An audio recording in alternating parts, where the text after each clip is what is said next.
गुरुर्ब्रह्मा गुरुर्विष्णु गुरुदेवो महेश्वरा। गुरु है साक्षात परम ब्रह्मा, तस्मै श्री गुरुवे नमः। तस्मै श्री गुरुवे नमः।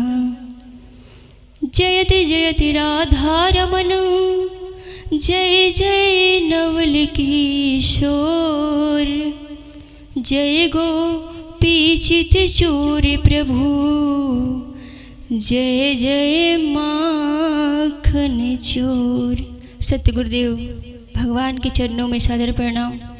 सभी भक्तजन के चरणों में सादर प्रणाम। परम मंगल में प्राप्त रखलेश्वर अनंत बलवंत कोटि प्रमाण प्रतिमूर्ति श्री राघव जी के चरणों में सादर प्रणाम। आइए, जो कथा का सुंदर शुभ अवसर प्राप्त हुआ है उसमें भगवान हरि का गुणगान गाते हुए, भजन को गाते हुए और समस्त कथाओं की ओर आगे चलते हैं। जैसी प्रभु की इच्छा होगी, प्रभु की इच्छा के अनुसार, उनकी मार्गदर्शन के अनुसार हम लोग समस्त सुंदर कथा को श्रवण करेंगे। तो सबसे पहले प्रभु श्री गोविंद भगवान की जयकारा लगाते हुए बोलिए गोविंद भगवान की जय। ब्रह्मा मुरारी सुराचित लिंगम, निर्मल भासित शोभित लिंगम। ब्रह्मा मुरारी सुराचित लिंगम, निर्मल भासित शोभित लिंगम। जन्मज दुख विनाशक लिंगम, तत्प्रणमामि सदा शिवलिंगम। तत्प्रणमामि सदा शिवलिंगम। देव मुनि बरवाचित लिंगम, कामदहन करुणाकर लिंगम। रामन दर्प विनाशक लिंगम, तत्प्रणमामि सदा शिवलिंगम। तत्प्रणमामि सदा शिवलिंगम। सर्वन सुगंधि सुलेपित लिंगम, बुद्धि विवर धर कारण लिंगम। सिद्ध सुरासुर शोभित लिंगम, तत्प्रणमामि सदा शिवलिंगम। तत्प्रणमामि सदा शिवलिंगम।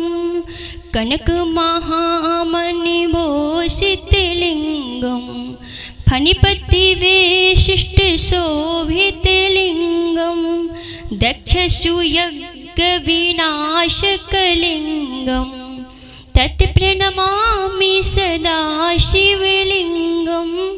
तत्प्रणमामि सदा शिवलिंगम। कुमकुम चंदन लेपित लिंगम, पंकजहार सुशोभित लिंगम। संचित पाप विनाशक लिंगम, तत्प्रणमामि सदा शिवलिंगम। तत्प्रणमामि सदा शिवलिंगम।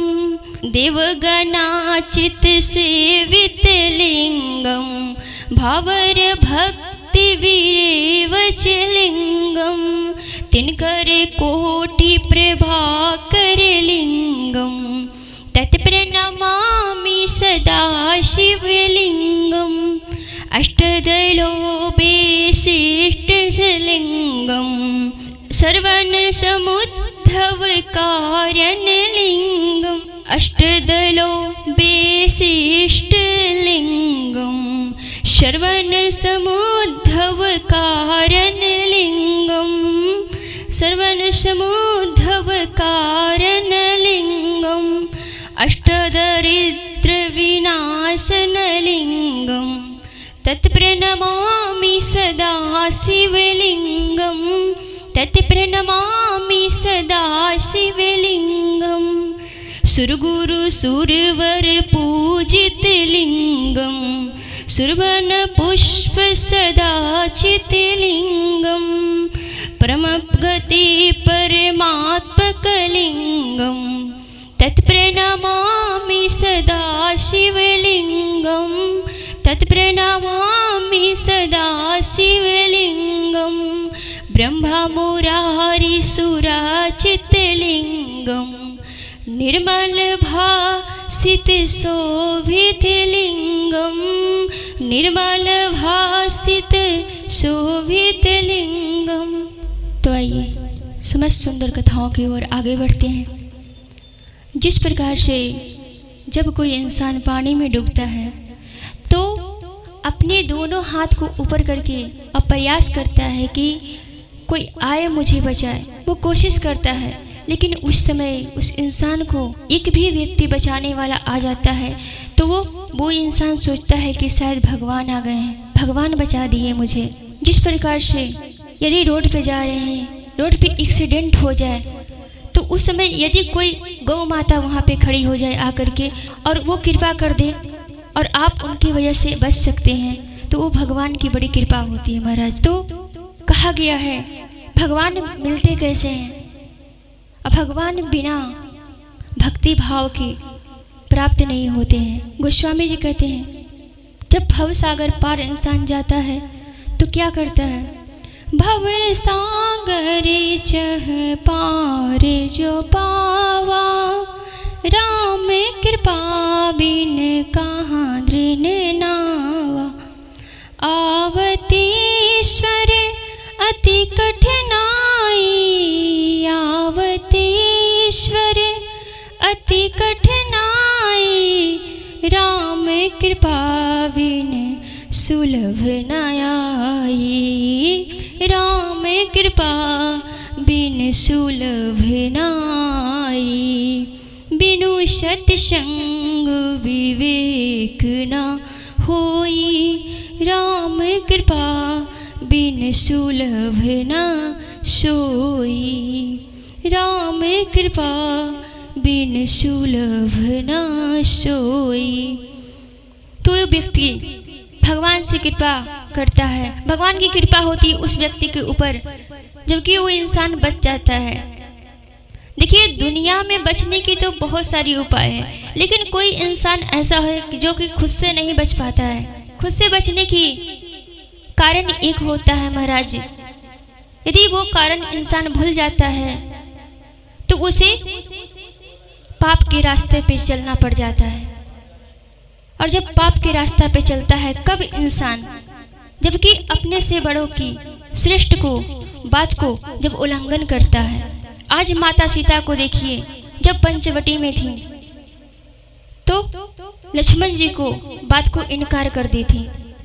लक्ष्मण जी समझाते रहे कि माता इस लक्ष्मण रेखा को पार मत कीजिएगा। और हम ये नहीं कहते महाराज कि सिर्फ लक्ष्मण जी लक्ष्मण रेखा सिर्फ सीता माता के लिए ही पारे थे, बल्कि समस्त पूरे देश की पूरे नगर की स्त्री बेटी बहन के लिए वो रेखा को पारा गया है। और जब जब नारी बेटी उस समस्त रेखा को उल्लंघन करती है, पार करती है, तब उसे रावण के दर्शन को प्राप्त होता है, रावण से मिल जाती है।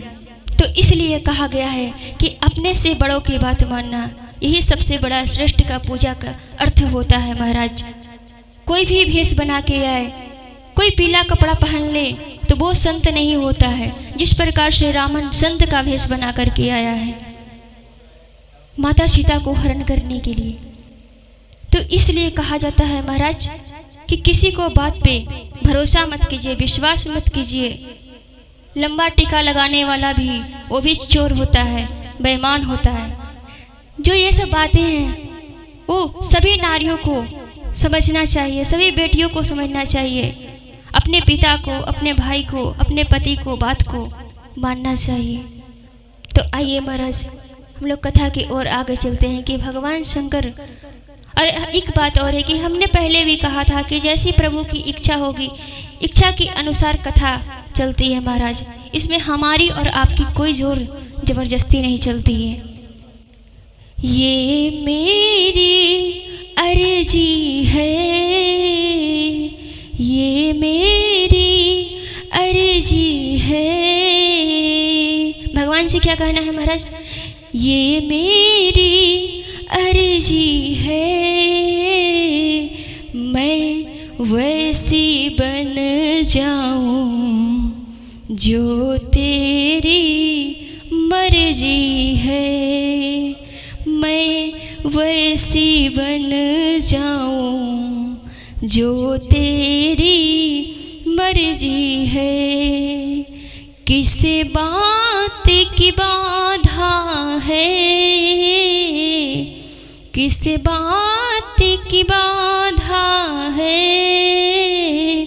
सांसों में मोहन है और दिल में राधा है। सांसों में मोहन है और मन में राधा है।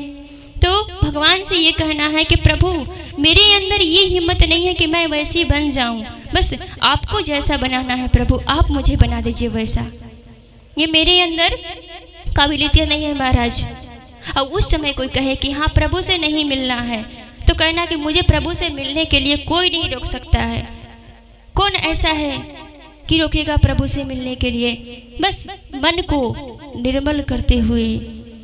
और यही बात को गोस्वामी जी तुलसीदास जी रामायण में भी लिखे हैं। निर्मल मन शो मोहे पावा, मोहे कपट छल छिद्र न भावा।